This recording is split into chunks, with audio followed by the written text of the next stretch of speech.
नमस्कार दोस्तों, जितने भी students sir CV Raman talent test में भाग लिए हैं उनके लिए बहुत ही कम टाइम बचा है एग्ज़ाम की तैयारी कराने के लिए। तो मैं उसी के सेशन में आप लोग के लिए ला दिया हूं एक प्रैक्टिस वीडियो, जिसमें से आप लोगों का बहुत इंपॉर्टेंट क्वेश्चन रखा गया है, जो कि आपके एग्ज़ाम में सीधे ऐसे ही प्रश्न आएंगे, इसी प्रकार के प्रश्न आएंगे। और ये जो क्वेश्चन रहेगा वो आपका टॉपिक वाइज रहेगा। जैसे देखिए यहाँ पर 1 से जो 5 तक क्वेश्चन दिए गए हैं वो motion, force, pressure and law of motion पर दिए गए हैं।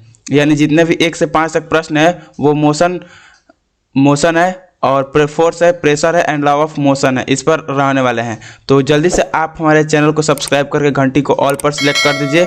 और अभी तक आपने एडमिट कार्ड डाउनलोड नहीं किया है तो एडमिट कार्ड जाकर डाउनलोड कर लीजिए। अगर डाउनलोड करने नहीं आ रहा है तो जाकर हमारे लेटेस्ट वीडियो देख लीजिए कि एडमिट कार्ड कैसे डाउनलोड करते हैं। वहाँ से आप लोग स्टेप बाय स्टेप जान पाएंगे कि कैसे एडमिट कार्ड डाउनलोड करते हैं। और चैनल पर नए हैं तो चैनल को सब्सक्राइब करके घंटी को ऑल पर सेलेक्ट कर लीजिए। तो चलिए हम प्रैक्टिस की ओर सीधा आगे बढ़ते हैं, आप लोग का टाइम वेस्ट ना करते। देखिए सबसे प्रश्न संख्या 1 है कि यदि कोई गाड़ी 100 किलोमीटर प्रति घंटा की चाल से गति से चल रही है और उसे पूरी तरह रोकने के लिए 10 सेकेंड लगते हैं तो इसका नकारात्मक त्वरण क्या होगा। नकारात्मक त्वरण पूछ रहा है, यानी जो त्वरण में घटाव होगा, नकारात्मक त्वरण यानी मंदन होगा, वो कितना होगा। तो देखिए इसमें आप लोगों को दिया है, सबसे पहले पढ़ लीजिए कि यदि कोई गाड़ी 100 किलोमीटर पर घंटा की गति से चल रही है, यानी कि ये इनिशियल यानी शुरुआती वेग है। तो शुरुआती वेग को हम लोग U से डिनोट करते हैं। तो शुरुआती वेग 100 हो गया। अब इसको मीटर पर सेकंड में बदल लीजिए। मीटर पर सेकंड में बदलने के लिए 5/18 से गुणा कर देते हैं तो ये इसको हम लोग मीटर पर सेकंड में बदल पाएंगे।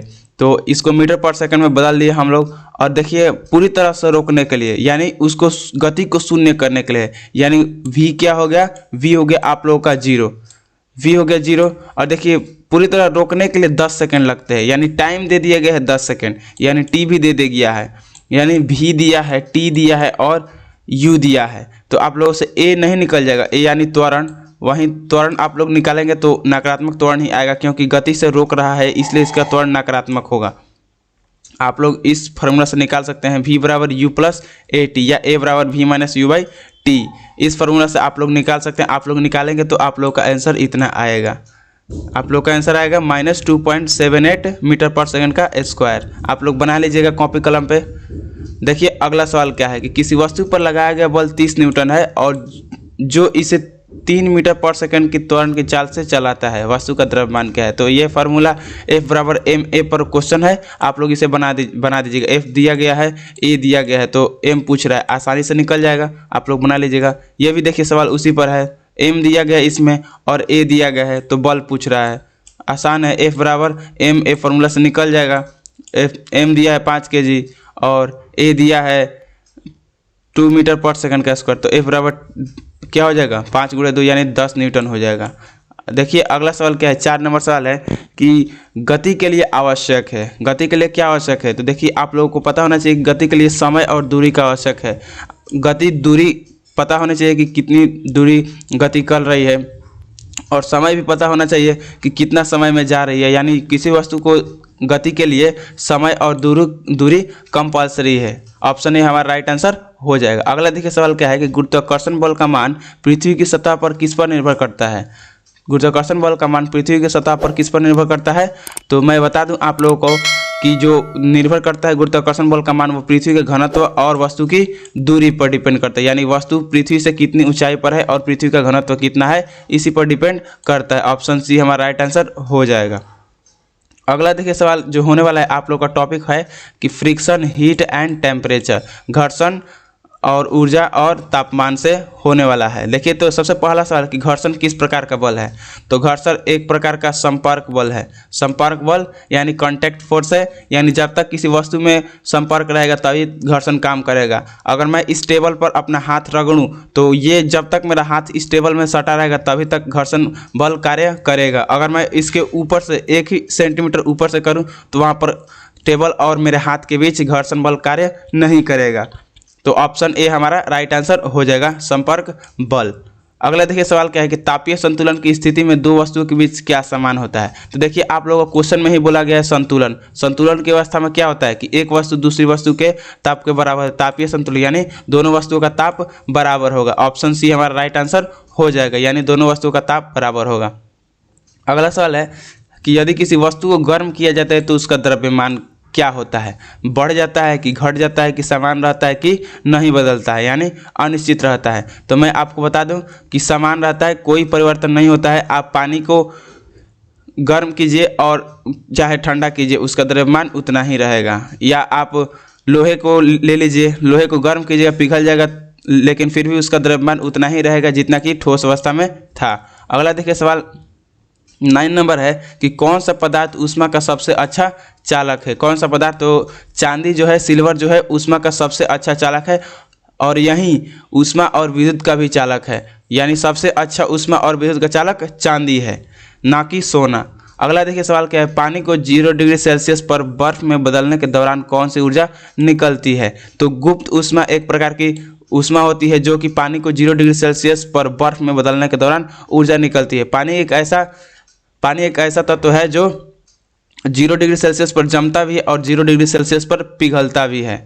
अगला देखिए सवाल क्या है, जो आप लोगों का अगला सवाल होने वाला है वो मैटर इन आवर सराउंडिंग से होने वाला है, यानी हमारे आसपास के पदार्थ। तो देखिए अगर 11 नंबर सवाल है कि किस अवस्था में अणुओं के बीच आकर्षण बल सबसे अधिक होता है। किस अवस्था में, तो आप लोग को बता दूं कि सबसे जो अधिक आकर्षण बल होता है वो होता है ठोस के अणुओं के बीच। ठोस के अणुओं के बीच अंतर आणविक आकर्षण बल बहुत अधिक मात्रा में होता है, इसलिए वो वस्तुएं ठोस होती हैं।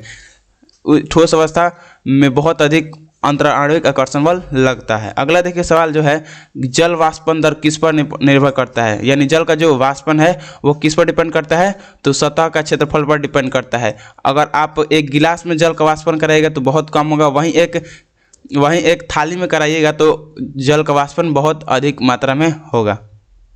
अगला देखिए क्या है, हाँ ये भी सही है, तापमान भी सही है कि किस तापमान पर आप उस जल को गर्म कर रहे हैं। और वायु दाब, अगर आप ऊपर की ओर बढ़िएगा, जैसे जैसे पृथ्वी से ऊपर की ओर जाइएगा वायु दाब घटेगा और जल का वाष्पन भी बढ़ जाएगा, क्योंकि वहाँ पर वायु का दाब घट जाएगा और क्वथनांक भी घट जाएगा। अगला देखिए सवाल कि इसका राइट आंसर क्या हो जाएगा, ऑप्शन डी हमारा इसका राइट आंसर हो जाएगा ऑप्शन के हिसाब से। अगला देखिए सवाल है कि पदार्थ का कौन सा अवस्था परिवर्तन गर्मी के उत्सर्जन के कारण होता है। पदार्थ की कौन सा अवस्था परिवर्तन गर्मी के उत्सर्जन के कारण होता है, तो संघनन। संघनन क्या है, तो संघनन है पानी का गैस के अणु से द्रव में बदलना, इसी को हम लोग संघनन बोलते हैं। ऑप्शन बी हमारा राइट आंसर हो जाएगा। अगला है कि किस प्रक्रिया द्वारा गैस को सीधे ठोस में बदला जाता है। किस प्रक्रिया द्वारा, तो जमाव प्रक्रिया के द्वारा।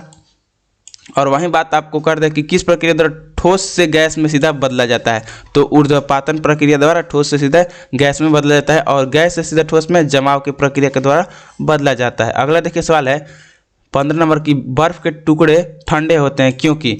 बर्फ के टुकड़े ठंडे होते हैं क्यों, क्योंकि वो गर्मी को अवशोषित कर लेते हैं। आप अगर बर्फ पर अपना हाथ रखिएगा तो वो आपके हाथ के गर्मी को अवशोषित कर लेते हैं, इसलिए हमको ठंडा महसूस होता है, यानी वे गर्मी को अवशोषित कर लेते हैं, यानी सोख लेते हैं। ऑप्शन बी हमारा राइट आंसर हो जाएगा। अगला जो टॉपिक होने वाला है sound and some natural phenomena, 16 से जब 25 तक होने वाला है 10 क्वेश्चन, वो sound and some natural phenomena से होने वाला है। तो देखिए आप लोग का जो 16 नंबर सवाल है कि ध्वनि तरंग का कौन सा गुण इसकी तीव्रता को प्रभावित करता है। तो मैं आप लोगों को बता दूं कि इस चैनल पर ऐसे ही क्वेश्चनों का प्रैक्टिस कराया जाता है, आप लोगों का एग्जाम की तैयारी कराई जाती है। तो अगर आप इस चैनल पर नए हैं तो चैनल को सब्सक्राइब कर लीजिए और दोस्तों में भी शेयर कर दीजिए, और वीडियो को अभी तक लाइक नहीं किए तो वीडियो को लाइक कर दीजिए। देखिए सवाल क्या था कि ध्वनि तरंग का कौन सा गुण इसकी तीव्रता को प्रभावित करता है। तो देखिए ऑप्शन ए है आवृत्ति, ऑप्शन बी है आयाम, ऑप्शन सी है तरंगदैर्ध्य और ऑप्शन डी है वेग। तो एक आयाम होता है जो कि इसकी तीव्रता को प्रभावित करता है। आयाम क्या होता है, तो आयाम होता है कि जो तरंग होता है उसकी अधिकतम ऊंचाई कितनी थी, ये अधिकतम जो ऊंचाई थी यही इसी को हम लोग बोलते हैं आयाम। अगला देखिए सवाल जो है कि श्रव्य ध्वनि की आवृत्ति सीमा क्या है, यानी वे कितनी पावर की ध्वनि होती है जिसको हम लोग सुन सकते हैं। तो 20 हर्ट्ज से लेकर 20,000 हर्ट्ज तक की जो ध्वनि होती है उसी को श्रव्य ध्वनि कहा जाता है, और यही जो आवृत्ति की लिमिटेशन है इसी को हम लोग सुन सकते हैं। ऑप्शन बी हमारा राइट आंसर होने वाला है। अब देखिए जो अगला सवाल है कि किस माध्यम में ध्वनि की चाल सबसे अधिक होती है। तो ये तो आप लोग बहुत बार क्वेश्चन कर चुके हैं कि ठोस माध्यम में ध्वनि की चाल सबसे अधिक होती है। अगला है कि भूकंप मापने के लिए कौन सा यंत्र का उपयोग होता है। तो सिस्मोग्राफ, ये भी क्वेश्चन हो चुका है। हम देरी ना करते हुए आगे बढ़ेंगे, आप लोग का टाइम वेस्ट ना करते हुए। ऐसे ही क्वेश्चनों का प्रैक्टिस के लिए चैनल को सब्सक्राइब कीजिए। देखिए अगला है कि गूंज उत्पन्न होने के लिए ध्वनि स्रोत और परावर्तक सतह के बीच न्यूनतम कितनी दूरी होनी चाहिए। तो ये भी आप लोगों को पता है कि 17 मीटर होनी चाहिए न्यूनतम दूरी। ये भी क्वेश्चन पहले के क्लास में हो चुका है। तो अगर आपने पहले का वीडियो प्रैक्टिस नहीं किया है तो पहले के वीडियो में भी बहुत इंपॉर्टेंट क्वेश्चन कराए गए हैं। तो जाकर आप वहाँ से चैनल के प्लेलिस्ट में जाकर देख सकते हैं पहले का क्वेश्चन और प्रैक्टिस कर सकते हैं। अगला देखिए सवाल जो है त्वरित चालक यानी लाइटनिंग कंडक्टर जो है वो का मुख्य कार्य क्या है। तो बिजली को जमीन तक पहुंचाना है। ये जो होता है वो घर से ऊपर की ओर होता है और बिजली सीधा इस पर गिरती है और ये धातु के कारण सीधा बिजली जमीन की ओर चली जाती है, जिसके कारण घर को कोई नुकसान नहीं पहुंचता है, यानी बिजली को जमीन तक पहुंचाना। ऑप्शन बी हमारा राइट आंसर होने वाला है। अगला देखिए जो सवाल है, अगला सवाल है कि भूकंप के दौरान पी तरंग और एस तरंग के बीच मुख्य अंतर क्या है। तो जो मुख्य अंतर होता है तो वो होता है कि जो पी तरंग होती है वो ठोस और द्रव्य दोनों में यात्रा कर सकती है और जो एस तरंग होती है वो केवल ठोस में ही गति करती है, यानी यात्रा करती है। ऑप्शन देखिए किस में है, ऑप्शन ए में है। पी तरंग ठोस द्रव में यात्रा करती है और एस तरंग केवल ठोस में यात्रा करती है। ऑप्शन ए हमारा राइट आंसर होने वाला है। अगला देखिए जो सवाल है वो सवाल है कि चक्रवात बनने का मुख्य कारण क्या है।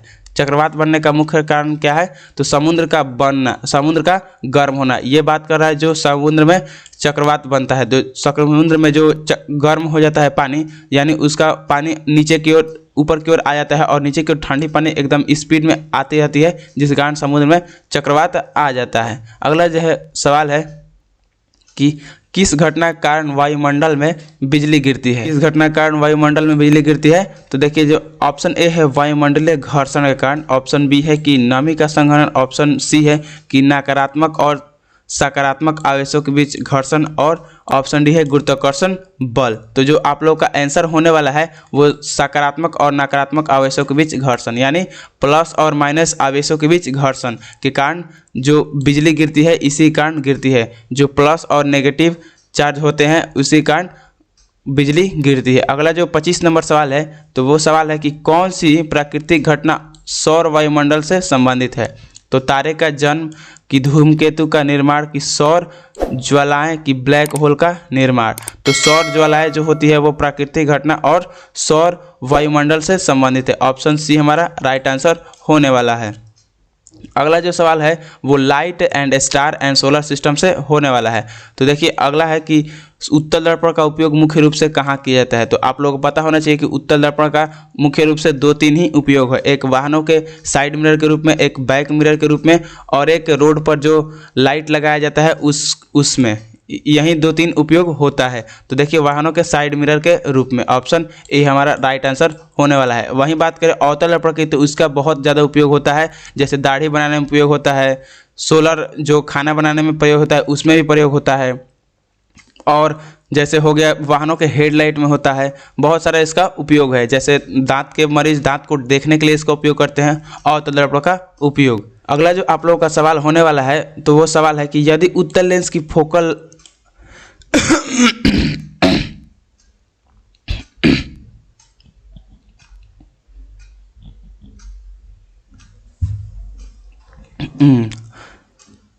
देखिए जो आप लोगों का अगला सवाल होने वाला है वो है सवाल है कि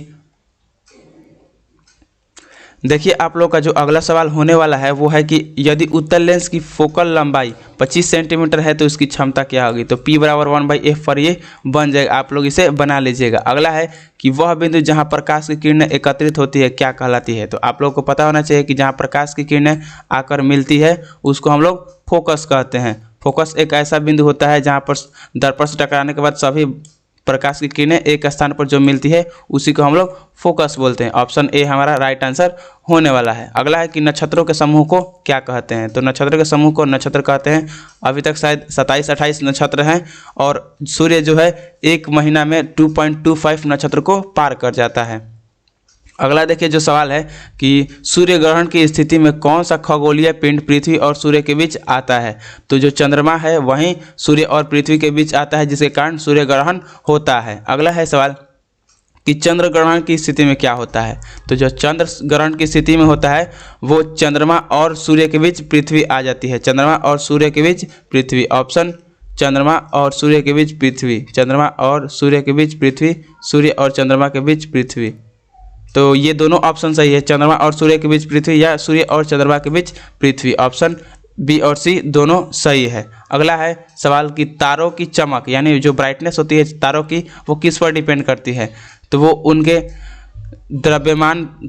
उनके आकार पर भी डिपेंड करती है, द्रव्यमान पर डिपेंड करती है और उनकी दूरी पर भी डिपेंड करती है कि कितना दूर पर है उतना ही ज़्यादा वो कम चमकता है। और जो जितना ज़्यादा द्रव्यमान का होगा वो ज़्यादा आकार का बड़ा होगा और जो ज़्यादा आकार का बड़ा होगा वो ज़्यादा बड़ा होगा, जिसके कारण वो हमें तारों का चमक अधिक दिखाई देगा। और तारों का तापमान पर भी डिपेंड करता है कि तारों का तापमान कितना है। जो सबसे अधिक गर्म तारा होता है वो ब्लू कलर का होता है। सबसे जो अधिक तारों का तापमान होता है वो ब्लू कलर का होता है।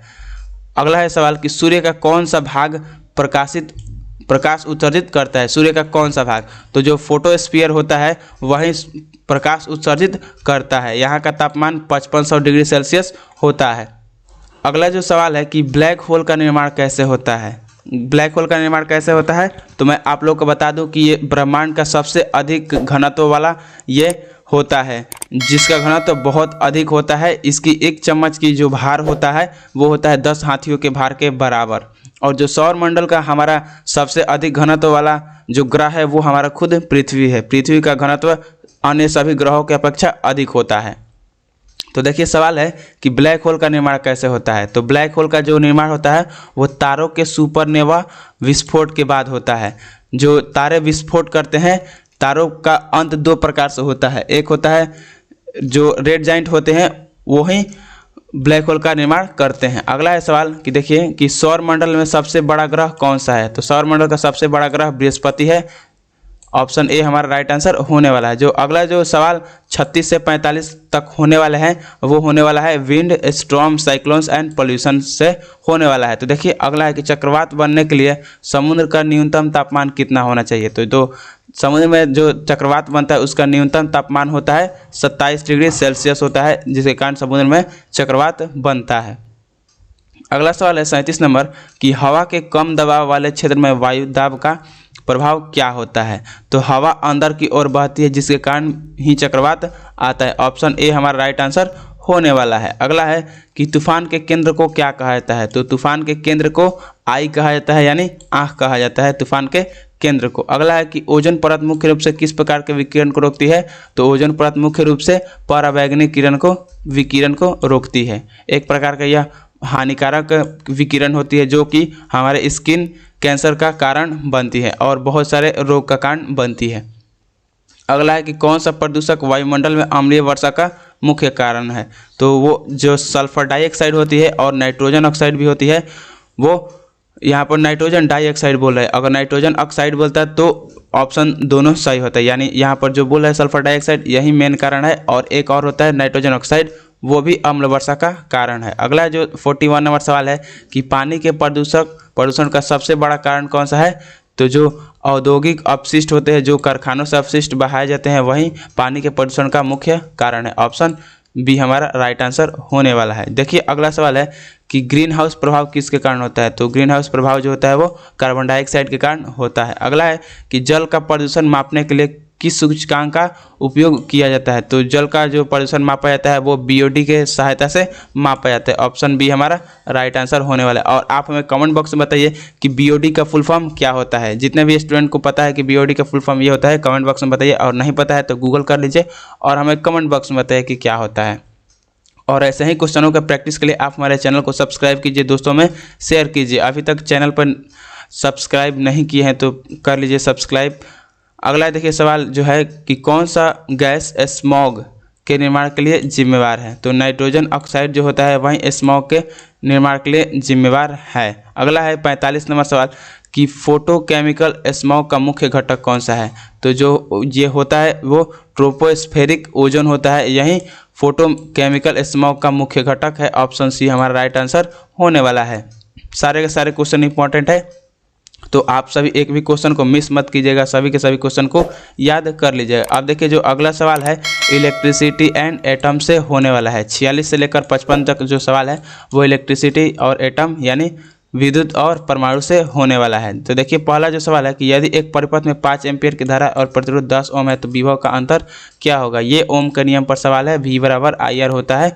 आप लोग इसे निकाल लीजिएगा, इस फॉर्मूला पर ये क्वेश्चन बन जाएगा। अगला देखिए सवाल है कि विद्युत बल्ब का फिलामेंट तो पता होगा कि टंगस्टन का बना होता है। ओम का नियम क्या कहता है? ओम का नियम कहता है V बराबर IR होता है। अगला है कि चुंबकीय क्षेत्र का ऐसा यूनिट क्या है? तो चुंबकीय क्षेत्र का ऐसा यूनिट होता है टेस्ला। परमाणु का सबसे भारी भाग कौन सा है? तो परमाणु का सबसे भारी भाग जो होता है वो नाभिक होता है। और जितने भी स्टूडेंट को पता है कि परमाणु का सबसे भारी भाग नाभिक होता है वो हमें कमेंट बॉक्स में ये बताइए कि कैसे पता चला कि परमाणु का जो सबसे भारी भाग होता है वो नाभिक ही होता है। अगला है कि यदि किसी तत्व के परमाणु क्रमांक 12 और द्रव्यमान संख्या 24 है तो न्यूट्रॉन की संख्या कितनी होगी? तो जो परमाणु संख्या होता है वहीं न्यूट्रॉन की संख्या होता है, यानी परमाणु संख्या 12 है तो वहीं न्यूट्रॉन का संख्या हो जाएगा और प्रोटॉन की संख्या भी 12 होगा। चलिए आगे बढ़ते हैं। अगला सवाल है कि चुंबकीय प्रभाव उत्पन्न करने के लिए विद्युत धारा का उपयोग किस में होता है? चुंबकीय प्रभाव उत्पन्न करने के लिए विद्युत धारा का उपयोग किस में होता है? तो विद्युत चुंबक में होता है, जिसके कारण चुंबक बनता है और बहुत सारे इलेक्ट्रिक उपकरण का निर्माण होता है। अगला जो 53 नंबर सवाल है वो सवाल है कि परमाणु के नाभिक का आकार किससे निर्धारित होता है? और अगर आप चैनल पर नए हैं तो चैनल को सब्सक्राइब कीजिए, दोस्तों में शेयर कीजिए। हम ऐसे ही क्वेश्चनों का प्रैक्टिस आपके बचे हुए दिनों में कराने वाले हैं और इंपॉर्टेंट और क्वेश्चन लाने वाले हैं। तो देखिए सवाल क्या है कि परमाणु में नाभिक का आकार किससे निर्धारित होता है? तो द्रव्यमान संख्या से निर्धारित होता है नाभिक का आकार।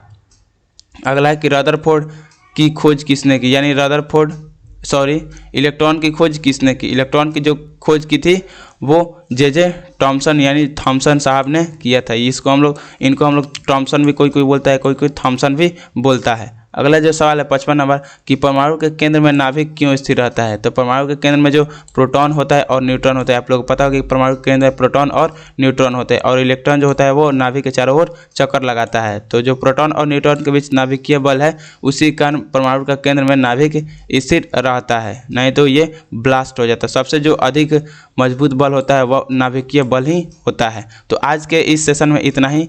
आशा करते हैं कि ये वीडियो इंपॉर्टेंट आपको लगा होगा, तो जल्दी से जल्दी आप हमारे चैनल को सब्सक्राइब कर लीजिए और दोस्तों में शेयर कीजिए। और अभी तक आपने पिछले वीडियो को प्रैक्टिस नहीं किया है तो जाकर प्रैक्टिस कर लीजिए, ऐसे ही क्वेश्चनों का प्रैक्टिस उसमें भी कराया गया है। तो मिलते हैं किसी नेक्स्ट वीडियो में।